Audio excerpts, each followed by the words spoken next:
Assalamu alaikum.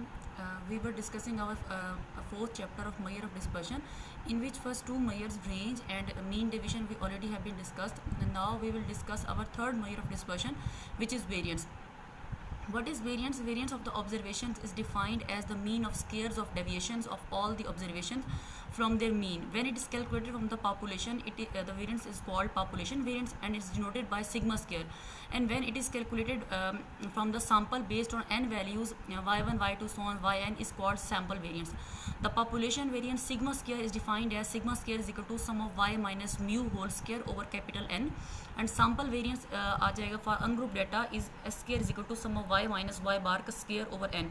तो अब आपका जो मेन फार्मूला है जो आपने क्वेश्चंस में यूज़ करना है वो है आपका s square is equal to sum of y minus y bar का स्केयर ओवर एन, जो सैम्पल वेरिएंस वाला फार्मूला है. इस तरह से इसका शॉर्ट फार्मूला क्या है? Shortcut formula for variance is given as s square is equal to sum of y square over n minus sum of y over n का होल स्केयर. अब जो दो फार्मूले हैं, एक है s square is equal to sum of y minus y bar का square over n, और सेकंड जो शॉर्टकट फार्मूला है वो है sum of y square over n minus sum of y over n का होल स्केयर. तो ये दोनों फार्मूलों से आपको क्वेश्चन जो है वो सॉल्व करने आने चाहिए, क्योंकि इन दोनों से जो आपका आंसर है वो सेम आता है. लेकिन आपको ये आना चाहिए कि आप किसी क्वेश्चन को दोनों फार्मूलों से करके देखें कि आपका आंसर सेम आता है कि नहीं. ये तो हो गया फॉर अनग्रुप डाटा के लिए. तो ग्रुप में क्या करते हैं? ग्रुप में आपको पता है सिर्फ क्या होता है, हमारे साथ फार्मूला सेम वही होता है, जस्ट फ्रीक्वेंसी ऐड हो जाती है. तो फ्रीक्वेंसी जब इंक्लूड करेंगे तो s square is equal to जो मेन फार्मूला था वो क्या बनेगा, sum of f into y minus y bar का square over sum of f, मतलब एफ ऐड हो जाएगा. और शॉर्टकट फार्मूले में अगर एफ को ऐड करेंगे तो आपका क्या हो जाएगा, सम ऑफ एफ वाई का square over sum of f minus sum of f y over sum of f का होल स्केयर. वही फार्मूला है, जस्ट आपका एफ यानी फ्रीक्वेंसी इंक्लूड हो गया. और जो नीचे ये ऑर्बिट्रेरी वैल्यू वाला फार्मूला है ये हम नहीं करेंगे.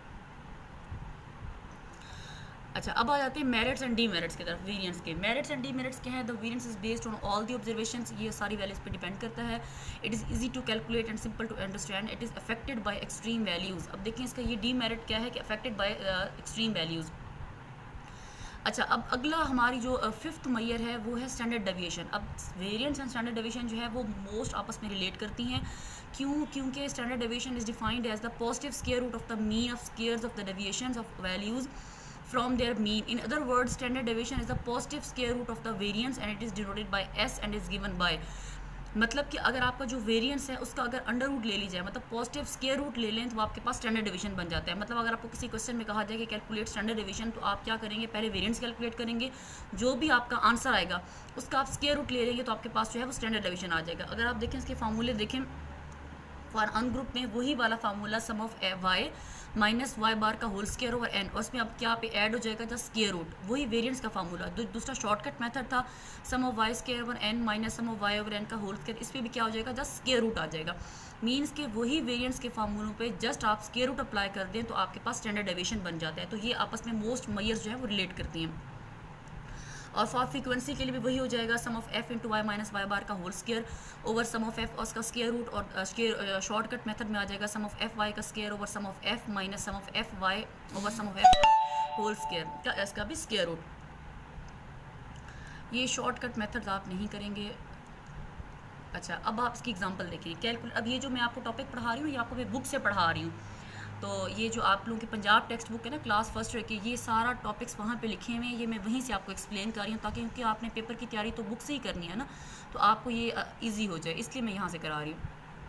देखिए अब क्या है आपके पास, क्या है, calculate variance and standard deviation for the data 362175. आपके पास ये वैल्यूज़ दी हुई है, रॉ फॉर्म में डाटा है आपके पास. आपने क्या करना है, पहले कॉलम बना लें वाई का, उसमें आप सारी वैल्यूज़ को लिख देंगे. फिर आपने अब इस क्वेश्चन में जो है वो उन्होंने जो पहला मेथड था ना सम of y minus y bar का होल स्क्वायर ओवर एन वाला, इन्होंने इस क्वेश्चन को उस वाई फार्मूले से किया हुआ है. लेकिन अब ये आपकी असाइनमेंट ये है कि आप इसको शॉर्टकट वाले से भी करें और देखें कि क्या आंसर सेम आता है कि नहीं.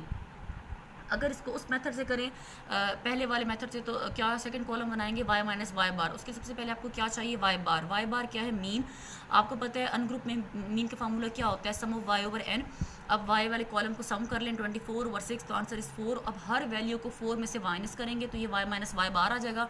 अगला कॉलम थर्ड में बनाएंगे वाई माइनस वाई बार का स्क्वायर. इसका मतलब है जो आपका सेकंड कॉलम है उसका स्क्वायर लेते जाएंगे तो आपके पास y माइनस वाई बार का स्केयर वाला कॉलम आ जाएगा। अब आप इसको देखें फार्मूले में, इसको सम कर लें, सम इसको लिखते हैं नोमेटर में लिखते हैं, डिनोमेटर में n आपके पास क्या है, नंबर ऑफ वैल्यूज़ वो आपके पास है 6, आप इसको डिवाइड कर लें, आपके पास आंसर आ गया 4.67। लेकिन अब आप क्योंकि आपने वेरिएंस भी फाइंड करना था और स्टैंडर्ड डेविएशन भी फाइंड करना था, तो 4.67 जो आंसर है ये आपका आंसर है वेरिएंस का। जस्ट अगर आपको वेरिएंस कहा जाता तो आप 4.67 तक आंसर निकाल के आप जो है वो ख़त्म कर देते।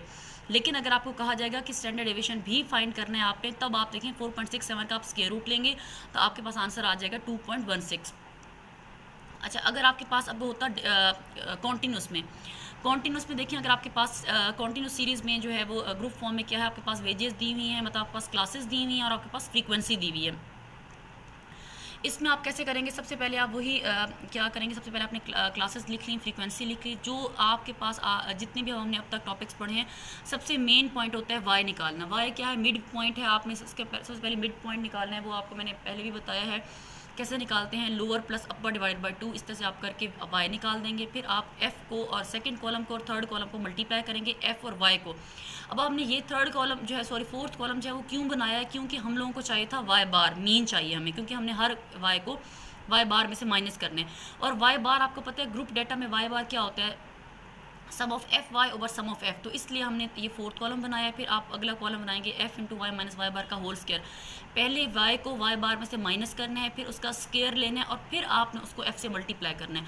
तो उसके बाद करने के बाद आप फार्मूले में प्लग इन करेंगे और आपके पास आंसर आ गया 46.87। ये था वेरिएंस का आंसर। और अगर आपको स्टैंडर्ड डिवीजन तो आप इसका स्क्वायर रूट ले लेते तो आपके पास ये जो है वो आ जाएगा स्टैंडर्ड, इसका स्क्वायर रूट ले लेंगे तो स्टैंडर्ड डेविएशन आ जाएगा। तो ये अब आपका टॉपिक हो गया वेरिएंस और स्टैंडर्ड डेविएशन जो है फॉर ग्रुप और अनग्रुप डेटा। इस तरह से आप डिस्क्रीट में भी कर सकते हैं, लेकिन आपने शॉर्टकट मेथड से भी और दूसरे मेथड से भी आपने जो है इसको करना है। और इसका जो आगे इसकी प्रॉपर्टीज़ हैं जो हम पढ़ेंगे वो हम इसके पार्ट 2 में पढ़ेंगे।